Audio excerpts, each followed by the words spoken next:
أموي. على كل السؤال تاعك الاول كما قلت يعني ما هي قيمه المدخول فيما يخص السياحه. اعطيت لك ارقام قبيل، قلت لك استقطبنا اكثر من 300 مليون و300 الف سائح، ويعني حسب يعني المعايير الخاصه يعني المنظمه العالميه للسياحه، كل سائح مفروض عليه يعني ان يصرف $500 في يعني كي يجوز يعني ايام في عطله ولا يجي كسائح الجزائر يصرف $500. اضرب ب $500 على 3 ملايين و300 يعطيك مليار و600 مليون دولار في الخزينه الجزائريه اللي دخلت.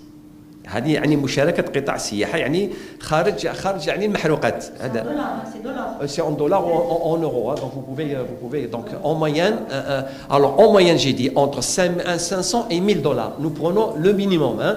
Donc vous multipliez 500 par 3 300 000, vous avez 1 milliard 600 pour l'année 2023.